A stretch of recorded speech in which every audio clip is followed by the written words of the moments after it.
Yes Lokanathan గారు, ఇంత పెద్ద ఘటన జరిగిన తరువాత ఇద్దరు మాత్రమే పరామర్శకు వచ్చారు. ఒకరు ఉప ముఖ్యమంత్రి, ఇంకొకరు ముఖ్యమైనటువంటి మంత్రిగా ఉన్నటువంటి లోకేష్ గారు. వీళ్ళిద్దరూ వచ్చిన మొత్తం వ్యవహారాన్ని కార్మికుల మీద, కార్మిక నాయకుల మీద తప్పిదమంతా మీదే అన్న విధంగా మాట్లాడడం చూస్తే ఏమనిపిస్తుంది? ఈశ్వర్ గారు, పవన్ కళ్యాణ్ గారి లేదా లోకేష్ బాబు గాని ఇద్దరు బాధ్యత రహితంగా వ్యవహరించారనేది స్పష్టంగా మనకు అర్థం అవుతా ఉంది. ఒక పెద్ద ఘటన జరిగి 9 మంది చనిపోతే దాన్ని వాదార్చి భరోసా కల్పించాల్సిన మినిస్టర్లు ఇద్దరు ఇట్లాగా వ్యవహరించడం అనేది కరెక్ట్ కాదనేది మేము భావిస్తా ఉన్నాం. ఇదేదో ఇప్పటికిప్పుడు వచ్చింది కాదు. ఈ కూటమి ప్రభుత్వం వచ్చిన తర్వాత డబుల్ ఇంజిన్ సర్కారు మేము ఖచ్చితంగా స్టీల్ ప్లాంట్ ఆదుకుంటాం గత ఎన్నికల సందర్భంగానే ఒక ప్రధానమైన ఎజెండాగా ముందుకు వచ్చింది.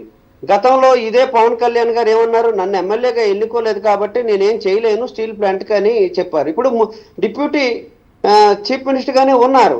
ఈరోజు కేంద్రంలో కీలకమైన భాగస్వామ్యంగా ఉన్నారు. భాగస్వామ్యంగా ఉండేటప్పుడు స్టీల్ ప్లాంట్ కి సంబంధించి పెద్ద ఎత్తున 5 ఏళ్ల నుండి పోరాటం జరుగుతున్నప్పుడు లోకేష్ బాబు గారు పాదయాత్ర నిర్వహించి ఆ టెంట్ దగ్గరకు వచ్చి ఏం మాట్లాడారు, మేము దీన్ని ఖచ్చితంగా కాపాడుతాం, కేంద్ర ప్రభుత్వంతో పోట్లాడతాం, ఇట్లాగే మీకు భరోసా కల్పిస్తామని చెప్పి ఈ రోజు వచ్చేసరికి నేను కూడా అంటే లోకేష్ బాబు గారు ఆ రోజు కాపాడుతామన్నటువంటి లోకేష్ గారు ఈ రోజు మేమే కాపాడాము, మేమే నిలబెట్టామని అంటున్నారు. వీళ్ళు కాపాడలేదండి. ఎందుకు కాపాడలేదంటే తమిళనాడులో కానీ, వెస్ట్ బెంగాల్లో కానీ, కర్ణాటకలో కానీ, ఛత్తీస్గఢ్లో కానీ ఈ ప్రాంతాల్లో దీపం పేరుతో స్ట్రాటజిక్ సేల్ కేంద్ర ప్రభుత్వం తీసుకొస్తే అందరూ ఏకముఖంగా పెద్ద ఎత్తున ఉద్యమం చేసి ప్రభుత్వ రంగంలో ఉంది. ఈరోజు విశాఖ స్టీల్ ప్లాంట్ కి సంబంధించి ఈ గత్యంతరం దేనికి వచ్చింది? అంతకుముందు వీళ్ళు ఏం చెప్పారు, మాకు ఎంపీలు ఎక్కువ మంది ఇవ్వండి, మేము మోడీ గారికి సహాయ సహకారాలు అందిస్తాం, మనం ఇచ్చిన భద్రత మీదే ఆ ప్రభుత్వం నిలబడింది కాబట్టి ఖచ్చితంగా సొంత గనులు తీసుకొస్తాం. ఈ 2 ఏళ్ల కాలంలో వీళ్ళు చేసింది ఏంటి, ఆర్సెల్ మిట్టలకి పోర్టు కేటాయించారు, భూములు కేటాయించారు, సొంత గనులు కేటాయించారు. ఇప్పుడు వీళ్ళు చేస్తుంది ఏంటి, ఈ పక్కనే ఉండే గంగవరం పోర్టుని అదానికి ఇచ్చి అదానికి ఎట్లాగా కట్టబెట్టాలనే దాంతో ఉన్నారు తప్ప విశాఖపట్నం స్టీల్ ప్లాంట్ కి సంబంధించి ఎవరైతే 32 మంది ప్రాణత్యాగం చేశారో వాళ్ళకు వారసులుగా ఉందామనేది ఏం లేదు, దాన్ని ఎలాగ అమ్మేద్దాం అనే దగ్గరే ఉన్నారు. వీళ్ళు స్టీల్ ప్లాంట్ కార్మికులు కూడా వాళ్ళు చేస్తున్న పోరాటం ఏంటి, ఒక ఎమ్మెల్యే కానీ ఎంపీ కానీ వాళ్ళ జీతాలు తగ్గితే పెద్ద ఎత్తున గగ్గోలు పెడతారు. గత 5 ఏళ్ల నుండి వీళ్ళు ఇన్సెంటివ్ పోయి రకరకాలైన రాయితీలు పోయి అయినా సగం జీతంతో పనిచేసి వాళ్ళు అడుగుతుంది ఏంటి, మా స్టీల్ ప్లాంట్ ని పరిరక్షించండి, మా స్టీల్ ప్లాంట్ ని నిర్వహణకు సంబంధించి ఏవైతే ఈరోజు స్టీల్ ప్లాంట్కి సంబంధించిన దానికి అనేక అంశాలు SMS 1 కానీ SMS 2 కానీ బ్యాటరీ కానీ లేదనుకుంటే సింటర్ ప్లాంట్ కానీ రకరకాలైన వాటిని మెయింటెనెన్స్ చేయాలి. ఎందుకంటే స్టీల్ ప్లాంట్ ఏర్పడి 40 ఏళ్ళు అయింది. 40 ఏళ్ళు దాని పాత ఏవైతే పరికరాలు ఉన్నాయో, యంత్రాలు ఉన్నాయో దానికి మోడర్నైజ్ చేయాలి. మోడర్నైజ్ చేయాలంటే ప్రభుత్వం నుండి డబ్బులు ఇవ్వాలి, 10,000 కోట్ల రూపాయలు ఇవ్వాలి అని మొట్టమొదట స్టీల్ మినిస్టర్ గారు వచ్చినప్పుడు కార్మిక సంఘాలన్నీ కూర్చొని మాట్లాడాయి. ఈ రోజు కార్మిక సంఘాల మీద నెట్టేసే ప్రయత్నం, కార్మిక అత్యంత ప్రధానమైనటువంటి సమస్యగా ఉన్న క్యాపిటివ్ మైన్స్ కోసం ఢిల్లీకి వెళ్ళి కొట్లాడదాం రండి అంటే ఒక్కరు కూడా చేతులు ఎత్తలేదని పవన్ కళ్యాణ్ గారు అంటున్నారు. అసలు ఏ ఒక్కరు కూడా నా దృష్టికి క్యాపిటివ్ మైన్స్ విషయం తీసుకురాలేదని లోకేష్ గారు అంటున్నారు. మొత్తం కార్మిక నాయకులే రాజకీయాలు చేస్తూ క్యాపిటివ్ మైన్స్ కోసం పోరాటం చేయలేదు, మేమేం చేయగలం అనేది వాళ్ళు క్లియర్ గా చెప్తున్న మాట. ఈశ్వర్ గారు, మన రామ్మోహన్ నాయుడు గారి వీడియోలని తీయండి, ఆయన చాలా ఎంపీలుగా ఉన్నారు కదా, ఉత్తరాంధ్రకు సంబంధించి ఎంపీగా ఉన్నారు కదా. అవును, కార్మికులు ఢిల్లీ రామ్లీల మైదానంలో మేమంతా వెళ్ళి ధర్నాలు చేస్తే ఆ రోజు మాట్లాడింది ఏంటి, సొంత గనులు కేటాయిస్తాము అనే దగ్గర అయ్యారు. ఈ రోజు జేఏసీగా దేని మీద వాళ్ళు పోరాటం చేస్తున్నారు, సొంత గనుల కోసం పోట్లాడుతున్నారు. ఈయన వచ్చి మాటలు మార్చి ఈయన ఏవైతే గతంలో చెప్పాడో దాని మీద స్టికాన్ అవ్వకుండా మాటలు మార్చి కార్మికుల మీద నెట్టేయడం అనేది పచ్చి దుర్మార్గం. ఒకవేళ కార్మికులు సక్రమంగా వ్యవహారం చేయకపోతే బాధ్యతాయుతమైన స్థానంలో ఉండే డిప్యూటీ సీఎం గారు ఏం చేయాలి, దాన్ని పరిరక్షించాలి. ఏం చేస్తున్నా పరిరక్షించాల్సింది పోయి అప్పుడు ఒక మాట ఇప్పుడు ఒక మాట, ఇప్పుడు కార్మిక నాయకుల మీద నెట్టేసే ప్రయత్నం చేస్తున్నారు. ఇది సరైనది కాదు. అదే కాదు, 9 మంది చనిపోతే నష్టపరిహారానికి సంబంధించిన అంశంలో కూడా స్టీల్ ప్లాంట్ యాజమాన్యం కానీ ప్రభుత్వం కానీ సీరియస్ గా ఆలోచించలే. ఎసెన్సా ఫార్మ్ ఏదైతే ఉందో ₹1 ఇచ్చారు.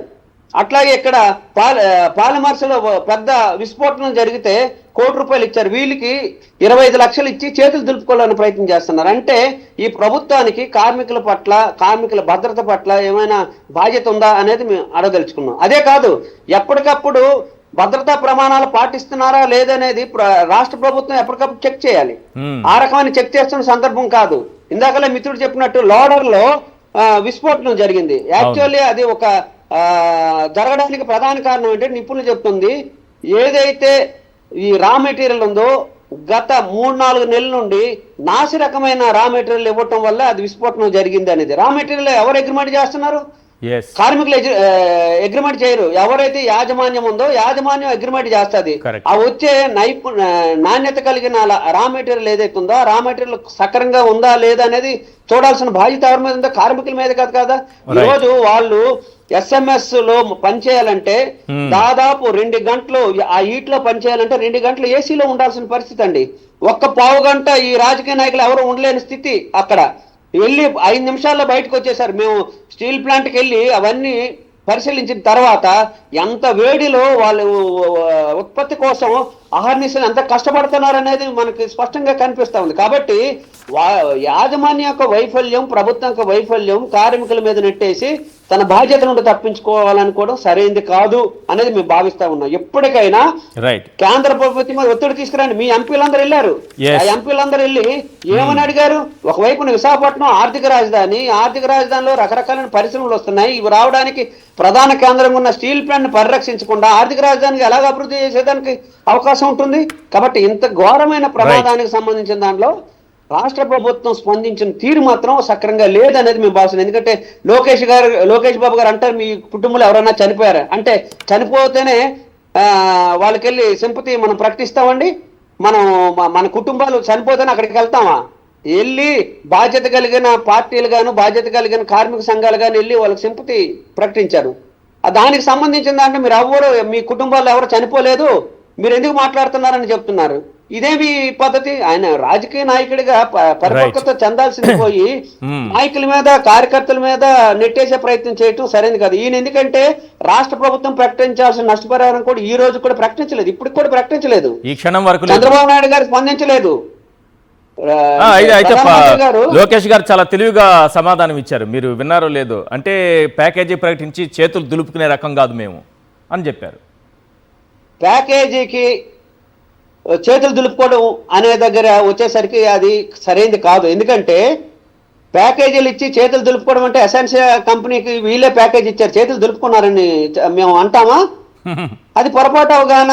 బాధ్యతగా వ్యవహరించాలి. చేతులు దులుపుకోవడం అంటే దాని అర్థం వాళ్ళు ఏదైతే నష్టపోయారో కార్మికులకు సంబంధించి ఇదో ఇంత నష్టపరిహారం ఇస్తున్నాం, పర్మనెంట్ ఉద్యోగం ఇస్తున్నాం అనేది రాసి ఇవ్వాలి.